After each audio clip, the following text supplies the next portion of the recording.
Isaac Newton, right? We were talking about the story of what he had done, and I told you he wasn't my favorite, or he's not my favorite scientist in the world, but he was pretty smart. He was the one that discovered, or maybe more accurately explained, gravity in a universal way. We started talking about apples falling on his head, things orbiting, and that led us to this question about the moon falling. Does this sound familiar to you? Just trying to get our heads back in here because this is where we really want to get our heads around today. We figured out how far the moon would fall in a day if it was falling at 9.81 meters per second squared, and we realized that was too far by quite a bit, so that can't be right. And so then we asked ourselves how far the moon actually falls in a day. We did some pretty simple geometry, really, to figure out that that's still not an insignificant distance, but it's much less than the distance to the Earth, which is good. And then I believe from there we actually did find the acceleration due to gravity at the location of the moon from the Earth. Does that make sense? Is everybody okay with that statement and that kind of spot that we're at? So that's all well and good. That gives us two pieces of data, which can lead us to a pretty big conclusion. What conclusion does that lead us to? What do we know about the acceleration due to gravity? What's that? Somebody whispered it, but I don't know what they say. It changes in accordance with distance. It changes, right? It varies with distance, and that's a really, really big deal. That's where we're going to start right now. So we know, based on all of that stuff that we did together, we now know that the acceleration due to gravity changes with distance. Okay. Now the question is, how does it change? Not like physically, does it change from blue to green, but numerically, how does it change? If I was going to model it, how might I model it? And this process is something that I was kind of like, oh, do we do this? I don't know. This is kind of technical, but really I do want to do this because this is the AP Physics 1 mentality. This is the kind of stuff that they're talking about, right? Plugging in numbers, whatever. This kind of modeling is really what we care about. So we need to think about how it changes with distance. David's got a thought? So the farther away you are from the point of gravity, or the farther away you are from the Earth's gravity, the lower the acceleration of gravity would be on you, because it's less of a force. That's kind of what we're thinking, right? Did you guys catch what he just said? Okay, so before we go too far, let's talk about the force of gravity. The force of gravity, any force is an interaction between how many objects? Two objects, right? So the force of gravity is a force that acts between two objects.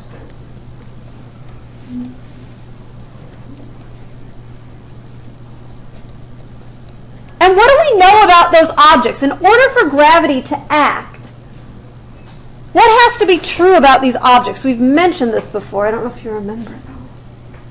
What has to be true about those objects? Oh, you get to be my first person to put your pass in the pass box. Sweet. I know, right? He's on his way too, so he gets to put his pass in the pass box too. Sweet. All right, thanks. It's very exciting, right? The force of gravity acts between any two objects that have some specific property. They have to have mass. Any object with mass has a force between any other object with mass. So between two objects with mass. So when we talk about the force of gravity of the Earth, what David was just talking about, we're really talking about the force between what two objects? We were talking about the moon. And what's the other object? The Earth, right? That's it. That's it. So it's really the force between the Earth and the moon. Which is why the whole time that we've been writing these free body diagrams, we always write the force of the earth on the frog, right? Because that's what it is. It's a force between any two massive objects. So, Fg, does it make sense that the force of gravity is going to increase with the mass? The bigger the mass, the bigger the force, right? So Fg is proportional to, this looks like an alpha, but it's not really. It really means proportional to in this case. Fg is proportional to the masses. And how many masses are we supposed to have? Two. We have to have two because you have to have two objects, right?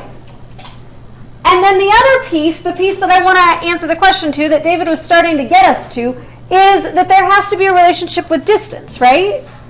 So we also want to say that Fg is proportional to something related to distance. What were you saying?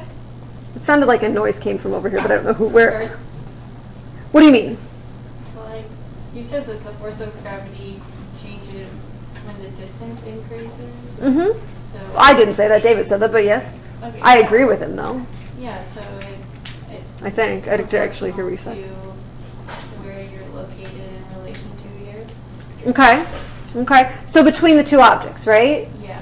So, and I'm actually, instead of writing Fg, I'm getting a little ahead of myself. I'm gonna go back to Ag.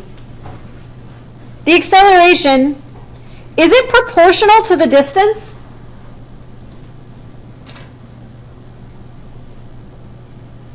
Oh, inversely proportional.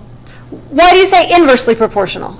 Because the acceleration due to gravity decreases as distance increases. Does that make sense? So this, just to kind of get your head around this, if you're not sure, this would mean that A sub g, the acceleration due to gravity, is equal to some constant, I'm just going to write the letter K for constant, times d. This would mean that as d goes up, A goes up. And is that the case? No, it's actually the opposite of that, right? Which is what Mira was just saying. So really, what do you want it to say, Mira? You want it to say A sub g? It's proportional to 1 over d. Does that kind of make sense logically? So that's saying, then if we take it one step further again, that A sub g is equal to some constant divided by d. That's what inversely proportional means. As one thing goes up, the other one goes down by the same amount, right? Okay? So you have decided that this is not true. And now we're suggesting that maybe this one is the case. Seems reasonable. So let's test our hypothesis, shall we? If that's the case, then I should be able to take my acceleration due to gravity times the distance and get some value regardless of which points I take. We know 2 points, don't we? I know the acceleration due to gravity where? On the surface, right? Yep, so I know information at the surface. I know that the acceleration due to gravity at the surface is what? 9.81. I'm just going to look at the magnitude, but yeah, the negative just tells us that it's going down. And what's the d going to represent? How would I find that? Radius. That's going to be the radius of the Earth. And I'll tell you what the radius of the Earth is, because I have it written down, because I thought maybe we'd want to know it today. 6.38 times 10 to the 6th meters. That's one data point. I need another one, though, if I'm going to compare and see if it works. What's another data point that I know? I know what it is at the moon, right? That's what we found last time. So let's look out at where the moon is. So at the location of the moon. At that place, what's A sub g? We found it last time. Can you look back?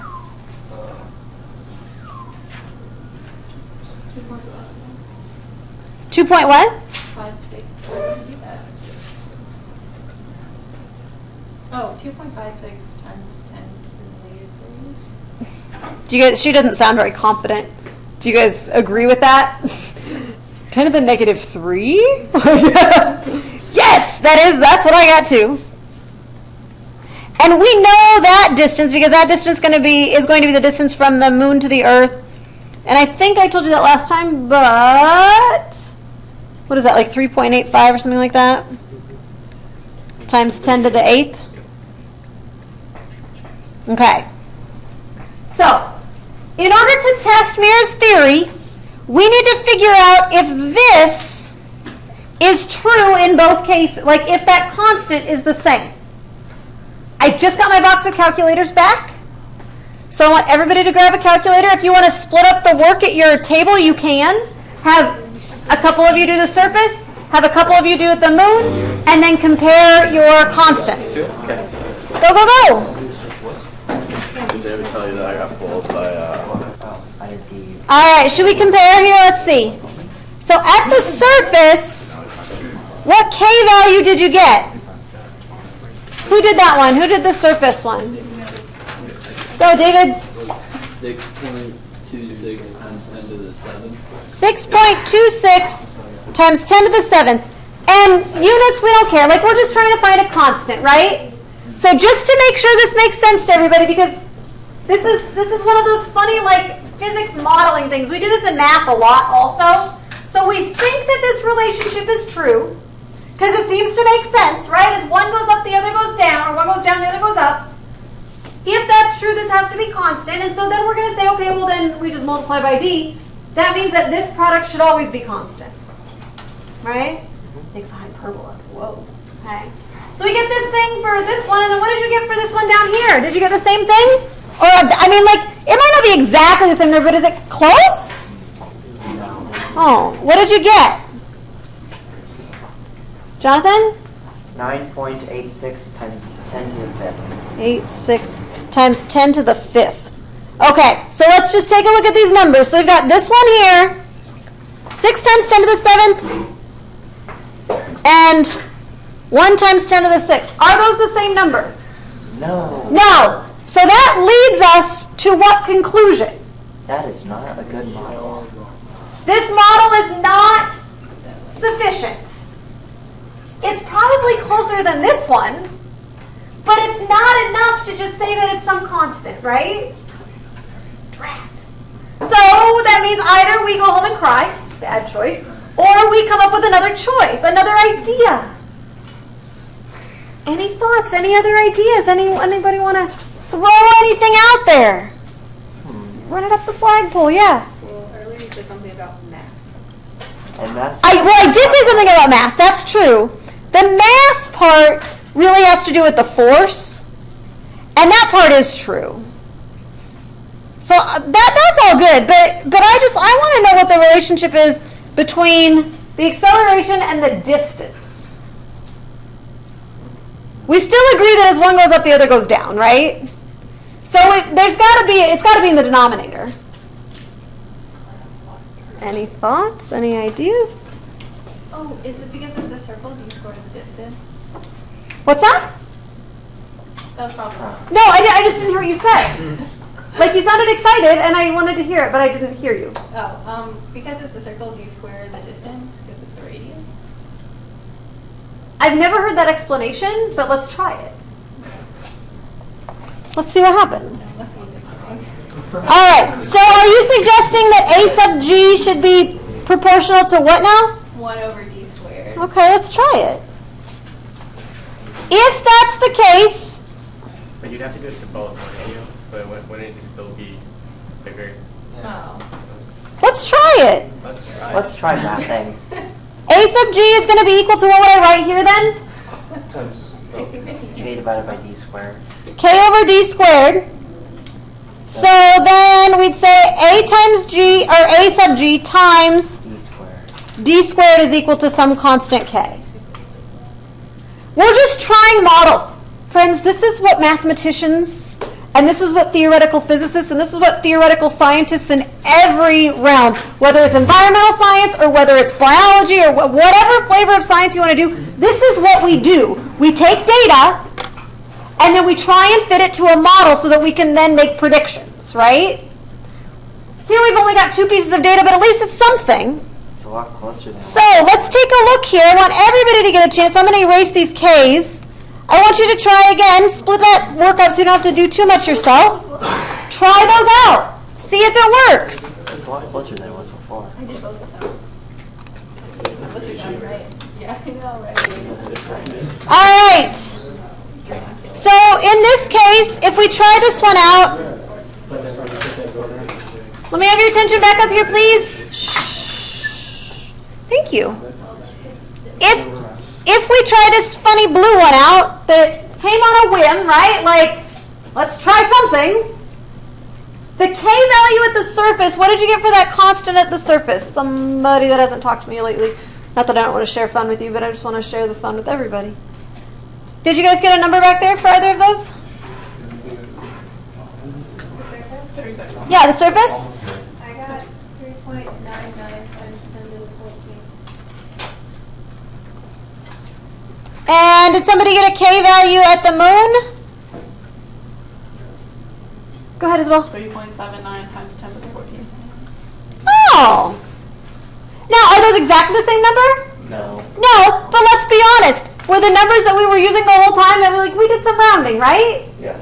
That's pretty darn close. This, in fact, is the relationship. Okay? Sometimes it comes on a whim, right? Like, let's just try it. Let's find out what works. And it does work. Okay? This is saying that the acceleration due to gravity is what we call an inverse square relationship. It increases as the inverse of the distance squared. Okay? The inverse of the distance squared. So I'm going to take that yellow box that I just boxed in, and this other thing, I did say something about the mass up here. This guy up here, I'm going to put them together. So let's put Isaac Newton's brain together here, okay? So Isaac Newton, known for inventing gravity, thank you very much, he came up with this. This is the Universal Law of Gravitation, the law of universal gravitation.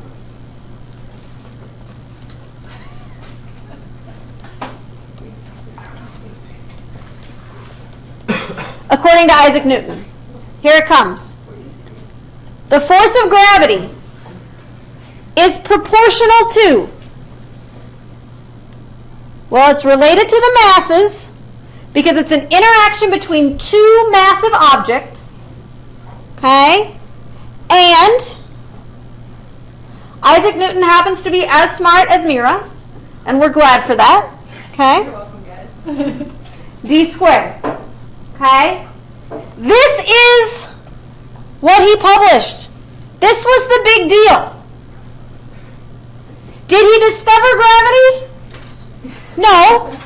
Prior to him, much, much earlier, we had said that Fg was equal to mg. Much, much earlier, right? Cave people were dropping their little cave frogs and timing them and finding g, and they could do that. That was not a hard thing to do. Okay? The thing that he stated that was a big deal was that it varies depending on how far you are away from that mass. That's a pretty big deal. Whenever I write that down, though, I find that to be kind of anticlimactic. What's kind of anticlimactic about that thing in that yellow box? Anything to you? It's not an equation. It's not an equation. It's just a proportion. Like, thanks. What do you get? Like, I don't... It's a proportion. That's as far as he got. It took 100 years. 100 years after Isaac Newton, they finally were able to put an equal sign in. It's kind of pathetic, right? Like, it took 100... That's a long time. 100 years to find that proportionality constant. Okay? That proportionality constant, so if we actually want to put in that constant, we've got Fg equals, we got to put in a constant there, so I'm just going to put a big box there for now. M1, M2 over, sometimes we write it as D, sometimes you'll see it as R. I'm going to write it as R right here, R squared. R is the distance from center of mass to center of mass between the two objects. Okay? So, part of the, it's not that Isaac Newton wasn't smart enough to figure out the proportionality constant. It was that they didn't have sensitive enough instruments at the time. So there was this guy named Cavendish who was the one that actually experimentally, he had to experimentally find that proportionality constant. I just want to show you his setup because it's kind of cool. So this is the setup that he had, and this uses lots of good physics, which is why I like it. So they've got a bar with two masses on each side. You could find like the moment of inertia or something like that, right? Because that thing is able to spin about this string. Does that make sense? So I've got a bar, I've got two masses on each side and a string. So it's like a little, like really unexciting mobile. Okay, because it's just got two masses on it. And then on that string they put a mirror that I'll tell you about in a second. And then he has another mass over here that looks kind of like a lollipop to me, but it's a mass, something of known mass here and something of known mass here. Okay? The force of gravity acts between any two massive objects. Does that make sense? So between myself and the table, there's a force of gravity, right? Between myself and the earth, there's a force of gravity, right? Why am I not accelerating towards the table? Because the force between you and Earth is that much greater. The Earth's a little bigger. Would you agree? Yeah, a little bigger than the table. So that means that I'm going to be, the force here is going to be a whole lot bigger. So what they had to do is find very, very sensitive instruments so that they could get a measurable force between these two pretty small but still massive objects. So what they did is they had this little light source. So you can think about it like a laser. They shine the laser here, and it bounces off. They bring this one closer, and these two are going to be attracted. Does that make sense? A force of attraction. And then what's going to happen to this whole thing? It's going to rotate just a little bit. Does that make sense? A little bit of rotation. And as a result, that mirror is going to rotate just a little tiny bit. And if you remember from 9th grade physics, we talked about if you have a mirror and you have the light coming in, it's going to go in and it's going to go out at the same angle. Does that sound familiar? So if that's the mirror to start with, and then I take it and I rotate that mirror just a little tiny bit, so here's my mirror now. Now the light's going to bounce off like that. Does that make sense? And so that little tiny change in the light moving, well, that's because of a force, because, it's like a torque actually, really, right? And so then from that they could find that force.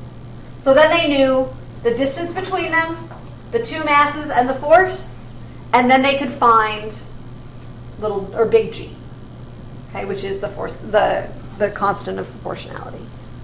100 years, that's kind of a long time, right? Kind of a long time, but they finally did do it. Yeah. I thought I remembered a special name. For that that I'd seen on the accelerated physics equation sheet. Universal gravitational constant. That's what it's called. I was about to write it down. Woo! Here it comes. So this thing here, it's not just a big box. Oh, that's fun. How about you erase for me, please? There we go. We use the letter G, and it really is important. It's got to be a big G. Big G and little g are not the same. Don't confuse them because they have very different values. Big G is the universal gravitational constant. Unlike little g, that 9.8, that is only true at the surface of the Earth, right? This is true, well, I mean, if you look at the label, universally, everywhere in the universe, okay, this is true. And it has a value of 6.67 times 10 to the negative 11th. Okay. It's a pretty little number, right? At your tables, real quick, go ahead and figure out what the units of that mess should be. Do that, have a little conversation. What did you get? Did you guys get something?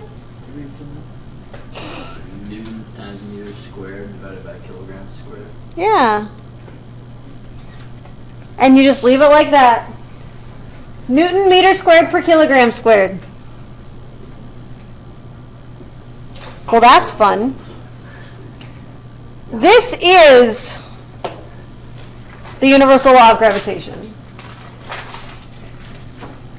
I feel like when I'm teaching this, it often bothers people that I've been telling you for ages and ages and ages that Fg equals mg. And now, all of a sudden, I'm like, psh, I was lying! Not really true! It's equal to this thing! Like, what is that about? Jeez, Carbling! Are there any things that are, like, common between those two things? Yes. They both have a what? Mass. They both have a mass, right? So if I take this mass here, so if I'm talking about the Earth and the frog, I'm talking about the force between the Earth and the frog, that m in the m little g, what is that m? Frog. The mass of the frog, right? Yeah. So if I take that to be the mass of the frog, and I put a big box around this, I want you to find the value of this thing. I'll tell you that the mass of the Earth it's about 6 times 10 to the 24th kilograms. I want you to find the value of that purple box. What is R, by the way?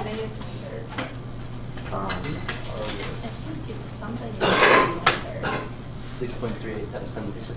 6.38 times 10 to the 6th. What are you guys fighting about over there? Something? What were you fighting about? Oh, we thought it was like moles. You know, like 6.0 times 10 to the 23rd. But we weren't sure which one, what that was. How much it was. Avogadro's number, 6.02 times 10 to the 23rd. Yeah, it's not negative. No, it's a lot. All right, figure out the purple box. What are Avogadro's numbers? Not avocado's numbers. Avogadro. Avogadro's number. It's the number of things in a mole of something. 6.26. 6.02. Yes, I have. I just couldn't. I won't tell you. I won't tell Kasuga that you said that. That's okay.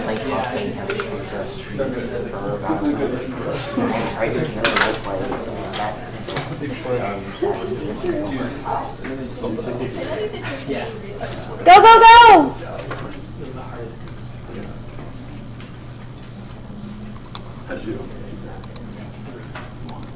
Oh.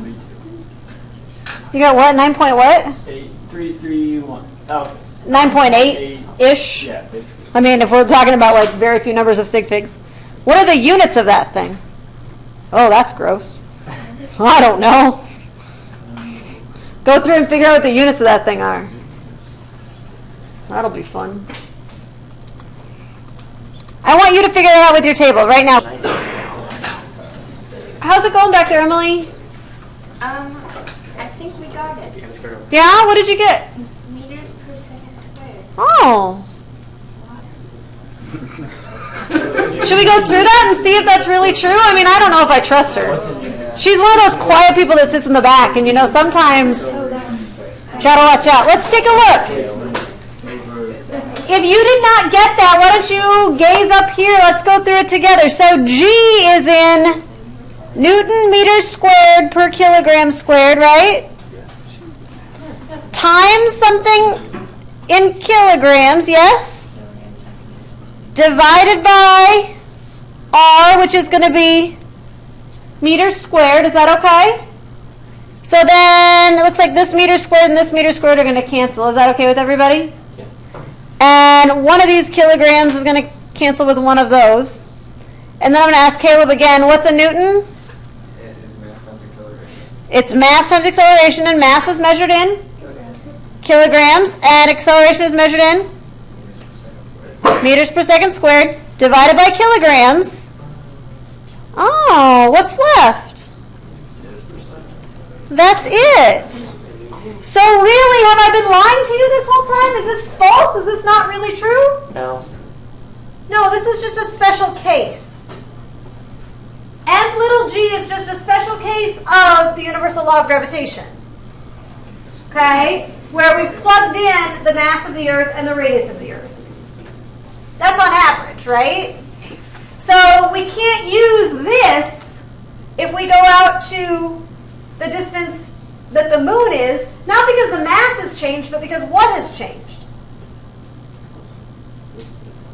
The distance has changed by quite a bit, right? So this value is changing, which means that this thing, that g, is changing, which is why FG changes. Does that kind of make sense? Okay? So all of these things fit together. Is that okay so far? Okay. We're going to do 2 examples. The first one of which, River, I have to be completely honest with you, and I don't say that very often, but I was really disappointed about a week ago that things happened so fast because there was a good opportunity here for you. And maybe, I know because it is about the season for very important questions to be asked between people. If there's anybody that needs to find a date to prom or something like that, and you would like to utilize this, I would recommend it. But you have to know. I was, because you already asked your date out, right? And so you can't use my pickup line. You can't use this opportunity. Well, you didn't have the pickup line when I had it, but we just weren't ready yet. She was like, actually, Yeah.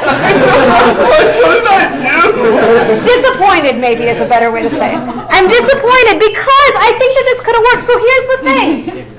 You know that the force of gravity is a force between any 2 objects, right? So here's the deal. If you're like trying to figure out how to break the ice, right? Like gravity. Right. And so this is what you say.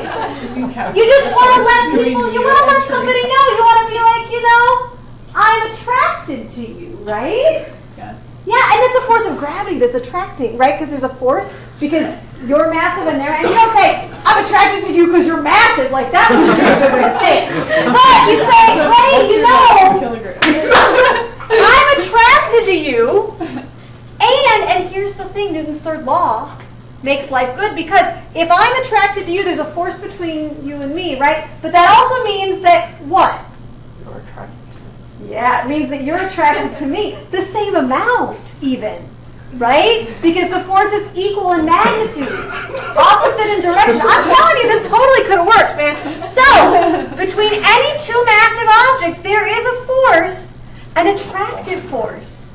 This is an attractive force between, and I don't know, I think it really could work. Nobody has come back and told me it hasn't worked. So I guess, maybe that's something. I want you to do a little experiment of this. I think it could work. I really do. I would like you to figure out. She totally would have taken that. I think it would have been perfect. That's why I was disappointed. Marked out a spot and you would have figured out how much she weighs, and you could have held it aside and said, this is how attracted I am to you, right? All right.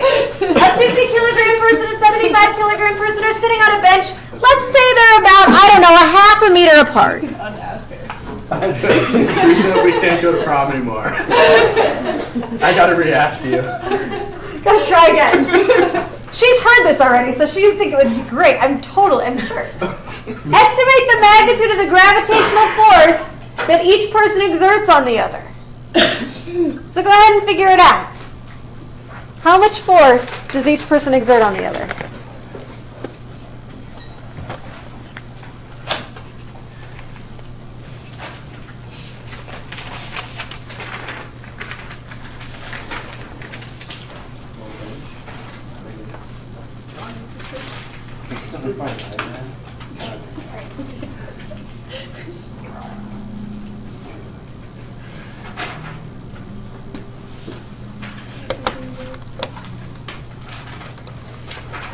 Now this is the piece you don't want to tell them, is that the force isn't really all that big, right? Like that would be a little, But so what is the force there? How much of a force is there between a 50 kilogram person and a 75 kilogram person? Force of gravity. That's really heavy. Isn't it? 75? Kilograms? That's like, It's not that I bad. guess not. 50 is 120-ish. Yeah, there you go. For a female, that would be really heavy. 75. Well, I mean, it doesn't say what, you know. Yeah. Yeah. There you go. Yeah. Sorry, guys. It's all good. What'd you get for the force? Did you get something? What'd you get? 1.0 times 10 to 6. 1.0 times 10 to the what? -6. Not sixth. Sixth is too big. Yeah, exactly. Negative sixth, right? Yeah. Negative, yeah. That's what I'm saying. Yeah. Six would be like, whoa! They'd be accelerating really fast towards one another. Whee! So then, well, no, I'm not going to go there. Never mind. Okay, so there's, maybe if this doesn't work out for you this spring, you know, just keep that in the back of your head. Maybe that'll pull it out someday. Might be helpful. What's that? Make a Hallmark card look like that. Right? I know. You just have to come up with the words that like in the right order. Yeah. Make it a little poetic. Yeah. Exactly. Okay, let's think about that. Physics foundation. Those smarto physics kids, yeah, it'd be good. All right. A little bit more practical, perhaps. Maybe not. I don't know. It depends on how practical you think my idea was first. We also use this when we have satellites orbiting. So this question, I only have one question written here, but I've actually got two additional questions that I'm going to throw out at you, but I want you to do this one first. What is the force of gravity acting on a 2,000 kilogram spacecraft when it orbits, read this carefully, 2 Earth radii from the Earth's center? Okay. 2 Earth radii from the Earth's center. So you may need to draw a picture to get this right. And the radius of the Earth is 6,380 kilometers. So I'm going to let you go ahead and figure out this part first, and then I'm going to throw a couple more pieces into that question. Go for it.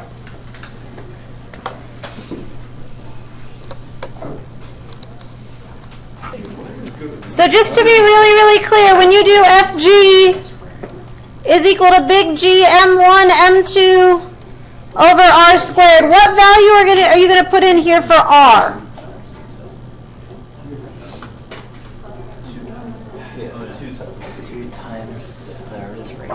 Two times 6380, just like that? No. No. 380. Times 1,000, so times 10 to the third? And then we're going to square that whole mess when you do this R squared, right? So what do we get for FG? 4,899. Ish, 4,900? Yep. Units? Newtons. Newtons. So we have this satellite that's hanging out up there, 2 Earth radii from the center, right, or 1 Earth radius from the surface. And is it just sitting there static, or is it moving? It's moving. It's orbiting, right? Which means that it's moving in a what? What shape? Square? Circle. Triangle? Circle, right? It's moving in a circle. With what kind of motion? Uniform circular motion? So I would like for you to figure out right now with your partners 2 questions. I would like you to tell me how fast is the satellite moving? And how long does it take to complete an orbit? Should we use 4,900 units? Yeah, let's do, just so that we're staying consistent. Did you guys hear the answer to that question? Use the 4,900 newtons. Or, you know what? Actually, no, let's not. What was the good answer? 4,800 what? 4899? Okay. All right, I'm going to let you work for a minute. this is how it all fits together, right? This is why we're doing this with circular motion, because that's what this is doing, right? So this is circular motion, just instead of tension or friction or normal force pulling on it, you just got gravity pulling on it. Same deal. So look back in those notes if you need to. Figure out how fast this thing is going and how long it takes. So let's kind of, I think we're on the right track, but let's kind of back ourselves up and talk this through. So it sounds like a lot of you are on the right track. So FG is going to cause what kind of motion, we said? Circular, right? So it's like that mv squared over r. Is that okay? So to solve for v, we're going to do something like the square root of Fg times r over m. Is that okay? We have to remember that that radius is going to be twice the Earth radius, and converting the radius into into meters, right? And the mass that we use is which mass? The mass of the satellite, right? Because that's the thing that's actually experiencing the acceleration. What kind of number are we getting for that? How fast are we going? It shouldn't be like on the order of the speed of light. It should be slower than that. 5,590 Units are? meters per second.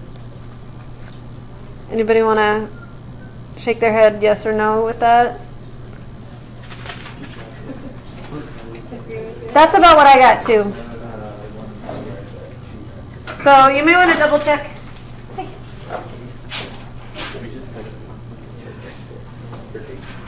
He's right there in that gray sweatshirt. Give it to him. Thanks. So I'm wondering, so that's the square root of that 4, what was it, 8, 9, 9? And then this is that twice 6380 times 10 to the third divided by 2,000. That should give you about 6,000. Which may seem fast, may seem slow. You look confused, Caleb. So it's about 6 kilometers per second. That's pretty fast. I mean, it's faster than I can go. How long does it take for the satellite to complete an orbit? And seconds don't really mean a whole lot to me, so if you can convert that to hours, that would be helpful. I'll give you a second to go through that. If you need to talk to your neighbor or compare or whatever, go ahead and do that. About 4. Is that okay? Yeah. So V is equal to 2 pi r over the period. Or you can convert it to omega first if that makes you happier. But whatever part of that process makes you the happiest, that's what I want. I just want you to be happy. Okay? But I also want you to see how those things are related together. Okay? Questions that you have for me about this right now? Okay.